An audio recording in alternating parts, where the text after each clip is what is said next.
privilege of opening the first trial in history for crimes against the peace of the world imposes a grave responsibility. The wrongs which we seek to condemn and punish have been so calculated, so malignant and so devastating that civilization cannot tolerate their being ignored, because it cannot survive their being repeated.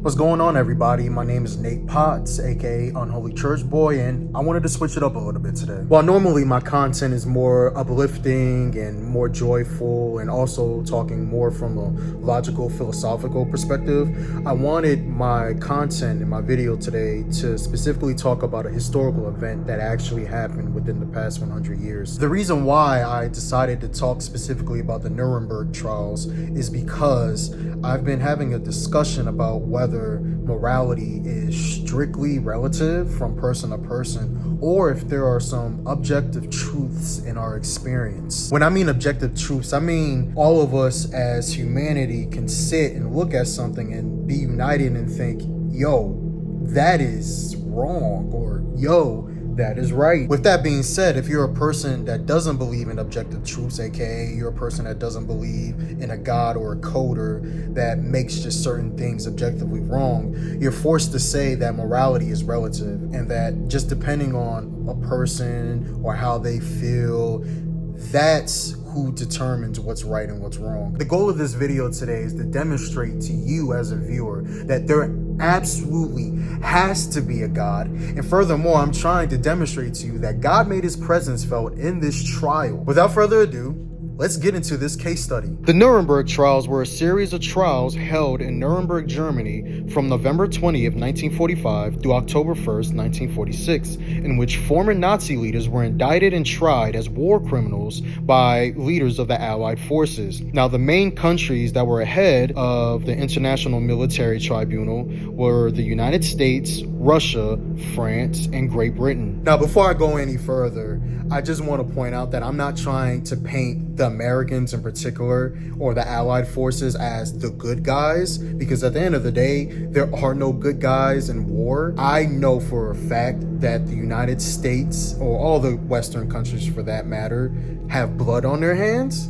So I'm not trying to point out right now that we're the good guys. And especially in the context of this war, keep in mind, America is quite literally to this day the only country to use atomic and nuclear warfare. We aren't sinless in this either. But when it comes to this subjective morality stuff, I believe that this trial demonstrated the line in which people just started looking at each other and was like, okay, enough is enough. Now, before I get into the arguments of both the prosecution and the defense, I think it's worth noting the religious standpoints of each side before I get into that. So let me do that real quick. It is worth noting that Hitler did grow up in a Catholic upbringing.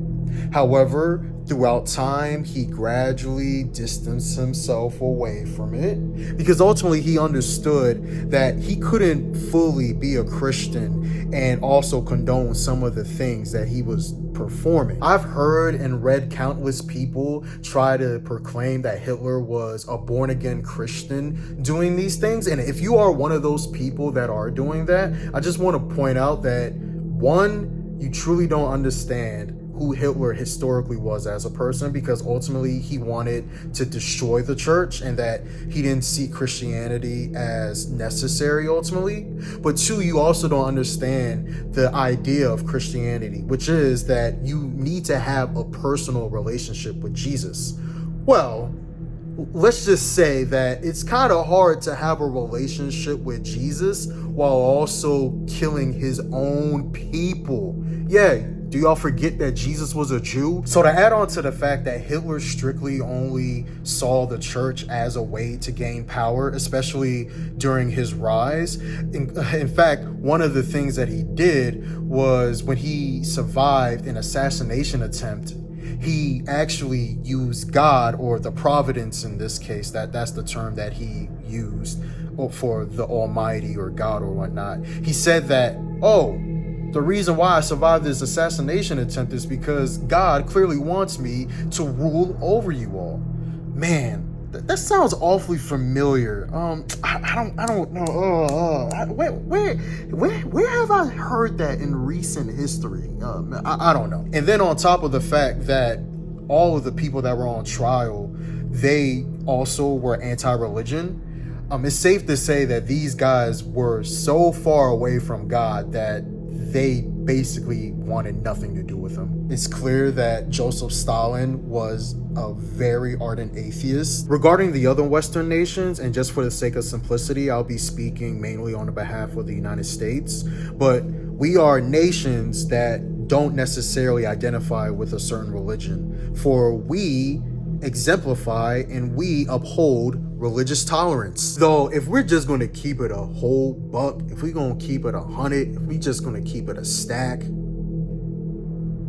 the major religion here is Christianity, okay? But believe it or not, Christianity and religious tolerance goes hand in hand. If you go all the way back in the Bible, in both the Old and the New Testament, you see God advocating for the separation of state and religion. For example, in the book of Mark, chapter 12, you see an instance where Jesus is being tested by his enemies, for they wanted him to trip up on his words and for him to make a mistake, because of course, Jesus was claiming to be God, and well, if he truly is God, then he shouldn't make a mistake. Picking up from verse 14, it reads, "Teacher, we know that you are a man of integrity. You aren't swayed by others, because you pay no attention to who they are, but you teach the way of God in accordance with the truth.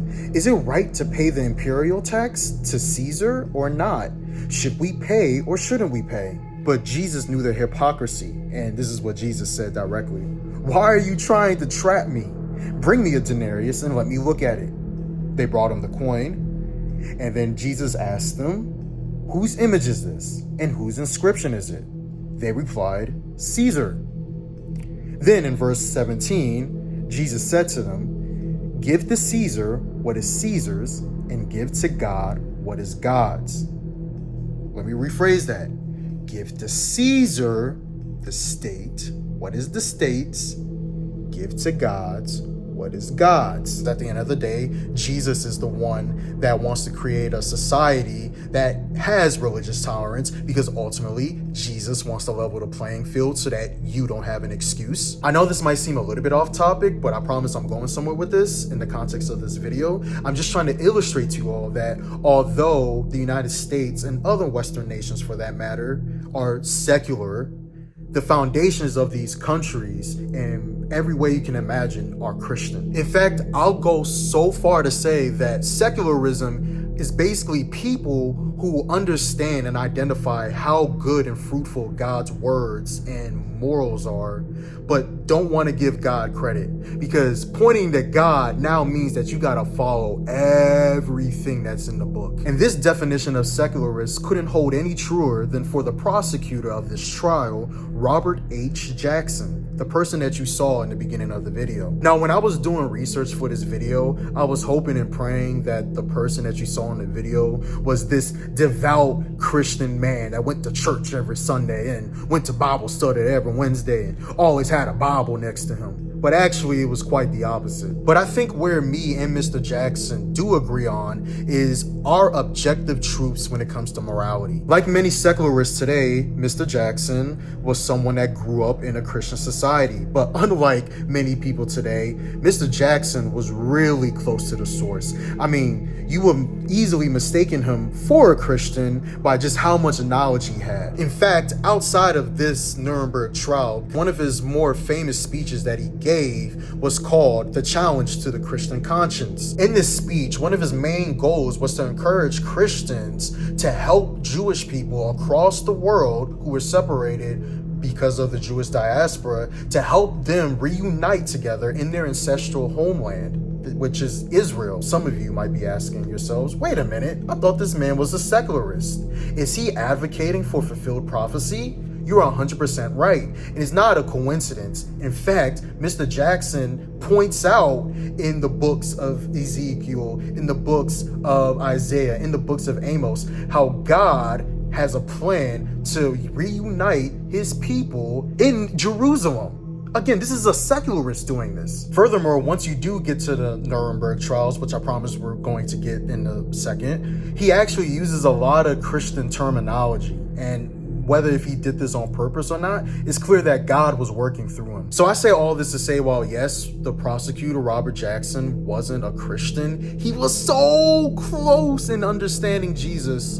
And you could see that in the prosecution of this trial. Now that I gave y'all a lot of backstory and overview of what's going on, let's get to the actual trial now. The reason why I wanted to create this video in the first place was after hearing the sorry excuses the Nazis tried to make regarding their actions over the course of World War II, and more specifically the Holocaust. While reading and discovering more about this trial, a lot of alarm bells started to ring in my head.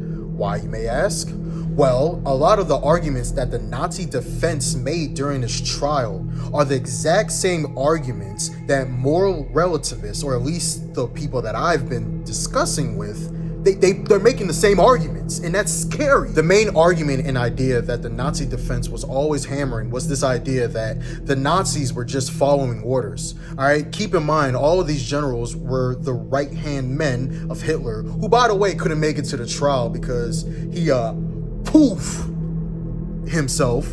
To elaborate on that even more, they were trying to argue that because Hitler created a society, because Hitler created a culture, because Hitler created a collective, these are all phrases I hear from moral relativists, by the way, all those actions that they committed, the mass genocides, the mass rapes, we don't have to get too much into it, we already know, and if you don't, please research it. But because it was in their laws, their rules, and their regulations, they were arguing that because what they were doing was considered good, they shouldn't be charged with anything.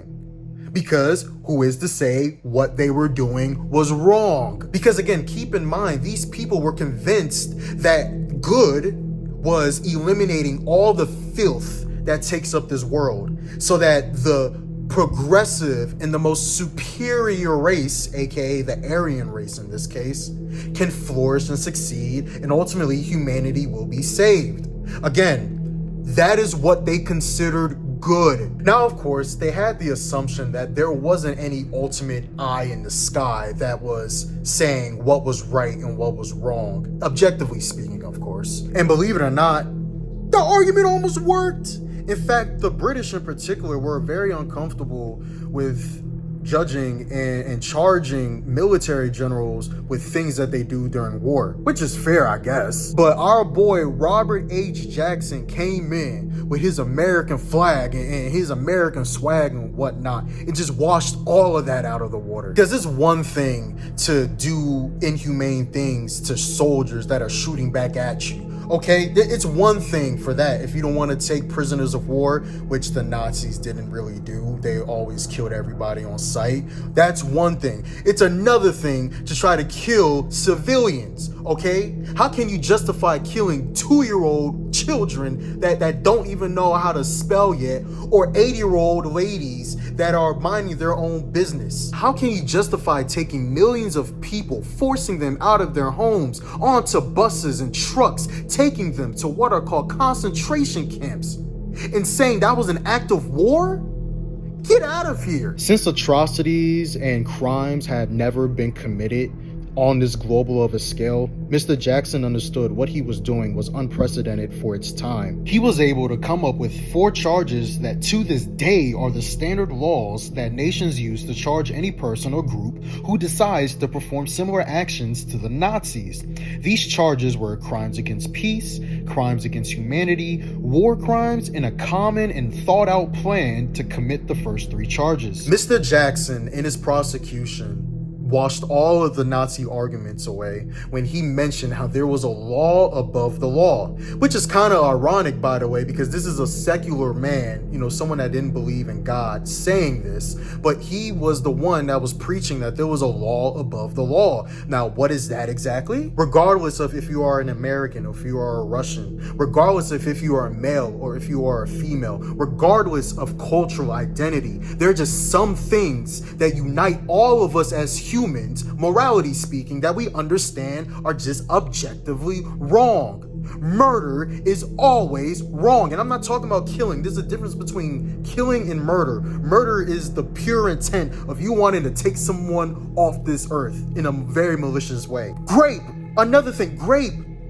Those things are I want, again, someone in the comments, I dare you right now to justify grape. Unironically, or maybe ironically, I don't know, because again, Mr. Jackson didn't believe that there was a God up there, but Mr. Jackson was the main person that was out there trying to prove to people that this idea that do upon others how you want people to do upon you is written on every single person's heart. I mean, that's the golden rule that everyone understands. Even as a little bitty child, you understood that we have an obligation to uphold fairness and justice. See, I am the oldest of 2 kids, all right? I have a little brother that's 3 years younger than me. Now, when we were younger, of course, 3 years is a big age gap, compared to us now. But when we were younger, I would always get more food. I would always get more money or whatnot. And as my little brother rightfully understood, he didn't get the same amount as me. Of course, he was smaller, so he didn't really understand that.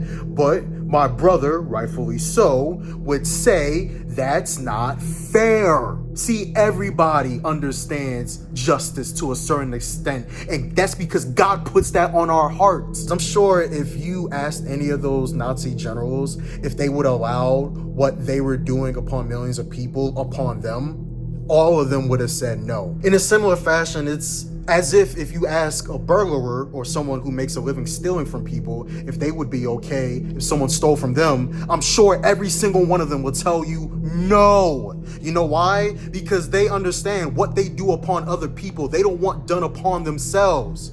Which means what? They understand what they're doing is wrong. It also didn't help the Nazis that they were very meticulous note takers and recorders of information, meaning that quite literally everything that they did, all the mistakes and heinous things that they could have possibly done, were either photo-based or written down or recorded somewhere. These dudes were so sure that they were going to win that they just had everything for the taking by the time they did ultimately lose. And all that information that they recorded down was used against them to demonstrate that these guys actually had pure evil intent, disproving this notion that they were trying to give, that they were just brainlessly following orders and that they didn't know any better and that they actually didn't have any pure evil intent. They did, and it was because they were quite literally caught in 4K or whatever the definition was back in the day. So to wrap this thing up, after 216 court sessions on October 1st,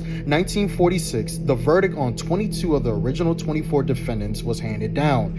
And what happened to the other 2, you ask? Well, one dude committed suicide and the other dude wasn't tried because his mental and his physical condition prevented him from being tried. Of that 22, 12 of the defendants were sentenced to death by hanging, 3 were sentenced to life in prison, another 4 were actually sentenced to only 10 to 20 years, and then the final 3 didn't even have to face any time at all. They were acquitted. One dude in particular that caught my attention was a guy who was named Albert Speer. Why he caught my attention, you may ask? Well, he was one of the dudes that ended up getting only 20 years in prison. And keep in mind, this is someone who quite literally was the architect for a lot of the things that, Hitler ultimately enacted. One of those things were the procedures that got millions upon millions of people taken out of their homes, that got them sent to concentration camps. Well, a little birdie told him that the prosecution and the tribunal were wanting apologies.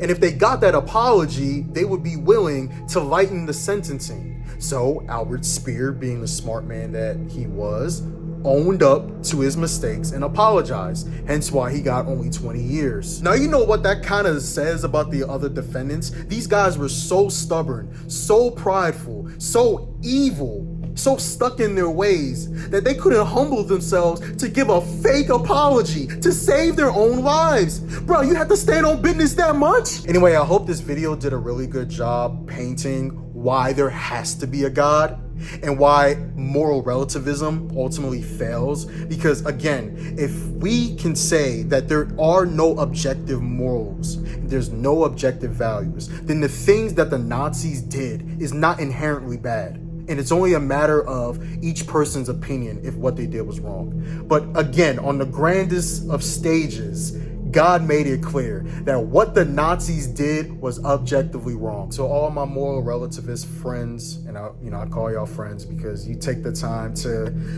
give me attention. Comment below, how would you have charged these people with their heinous crimes if morality is relative? Please, go at it.